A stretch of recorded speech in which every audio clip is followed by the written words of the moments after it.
Welcome to This Explainer. Today, we're diving straight into one of the most massive, intense, and frankly complex democratic exercises on the planet, the 2026 West Bengal Legislative Assembly election. We are talking about a high-stakes battle for 294 seats, defining the future of a state with over 68 million voters. But this isn't just your standard story about political rallies and speeches. To really grasp what's happening on the ground, we have to look at the staggering security deployments, the massive bureaucratic overhauls, and how the very mechanics of democracy are reshaping the battlefield. So let's jump right in. Here's our roadmap for today. We'll be covering the Bengal battleground, a history of poll violence, the missing millions, the tale of two phases, and key campaign issues. By the end of this, you'll have a crystal clear understanding of the forces driving this election. All right, Section 1, the Bengal battleground, setting the stage. To understand the 2026 election, you really have to look at the immediate, unprecedented moves taken by the Election Commission of India, the ECI, right out of the gate. 2.4 lakh. That is 240,000 central armed police forces deployed in the state. That's the highest number ever for a single state during an election. The ECI is making it abundantly clear that they are bringing an absolute iron grip to the security of these polls. And it wasn't just boots on the ground. In a sweep happening literally hours after announcing the poll schedule, the ECI effectively decapitated the state's top administrative leadership. They removed the chief secretary, the home secretary, the director general of police, and the Kolkata police commissioner, all with immediate effect. Naturally, the ruling All India Trinamool Congress, the AITC, fiercely protested, accusing the commission of massive overreach. So right away, we're seeing immense friction between the state government and central election authorities before a single vote is even cast. Moving to Section 2, a history of poll violence, guarding the vote. So why the heavy hand? Well, the ECI points to a historical context that, in their view, necessitates this massive show of force. And the comparative scale here is just staggering. West Bengal is getting over 920 CAPF companies. To put that into perspective, that actually surpasses the 900 companies sent to the highly sensitive region of Jammu and Kashmir during its 2024 elections. It completely dwarfs the 360 companies sent to Chhattisgarh. Plus, this deployment doesn't just pack up on polling day. A detailed post-poll plan ensures roughly 200 companies stay behind just to guard EVM strongrooms, while another 500 will remain for general law and order.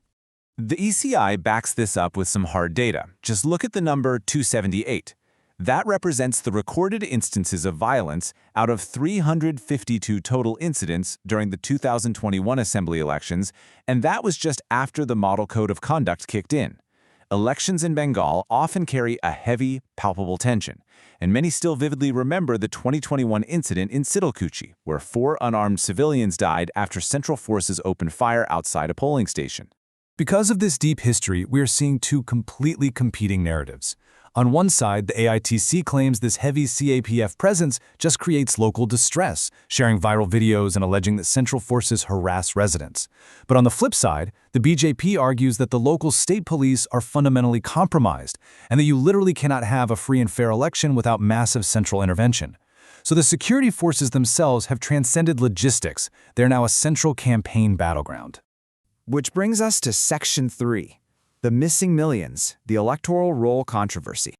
Alongside that massive security surge, there was a huge administrative shift. It's really the multi-million person mystery of this election. Where did 9 million voters go? Leading up to the campaign, there was a special intensive revision, or SIR. This exercise basically shrank the total eligible voter base in West Bengal by nearly 12%. It brought the final roll down to roughly 68.2 million voters. Let's break down exactly who is caught up in these missing millions.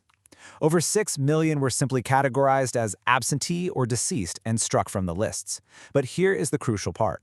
The status of 2.7 million voters was left pending before tribunals. Who are they?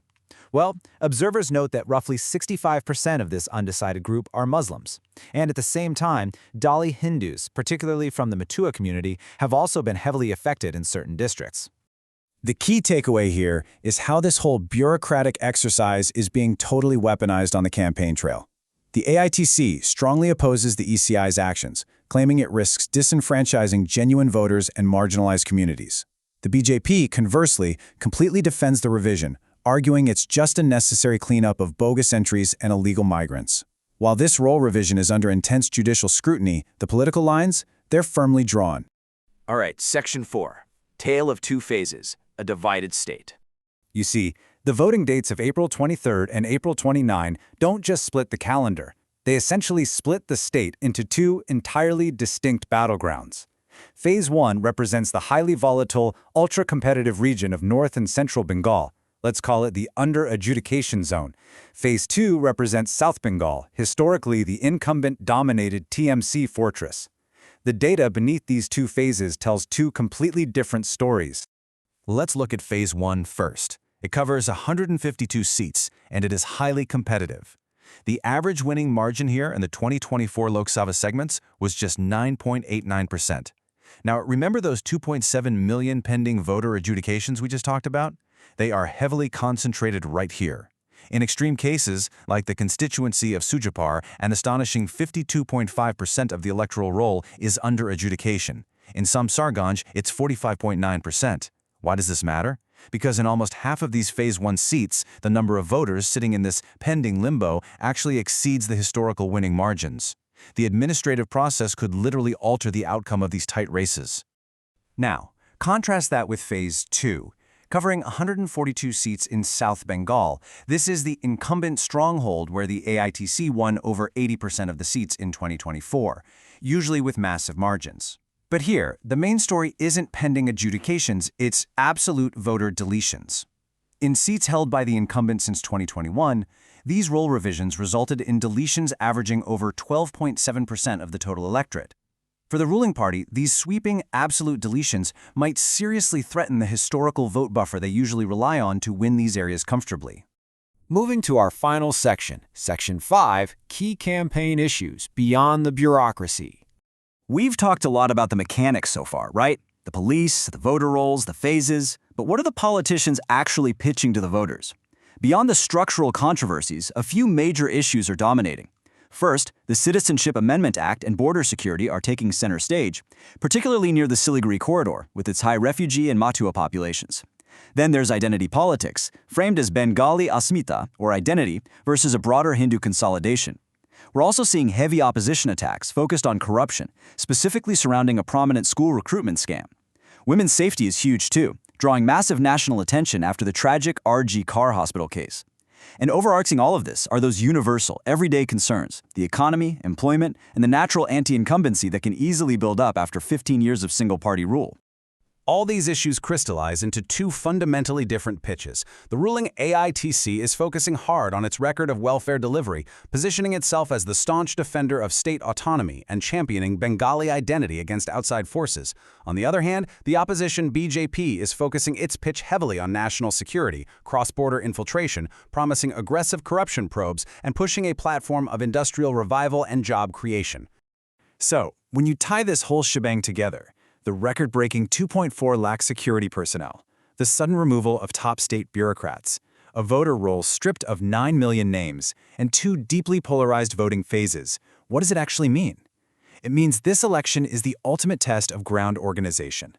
In the past, parties might have relied on broad regional sweeps. Not anymore.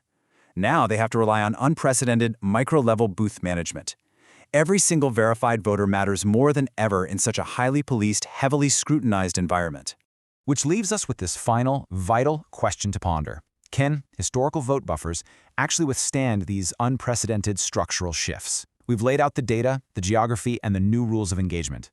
Now the mechanics of democracy are going to take their course, and the voters of West Bengal will decide. Thank you for joining me for this explainer. Keep analyzing, and we'll catch you next time.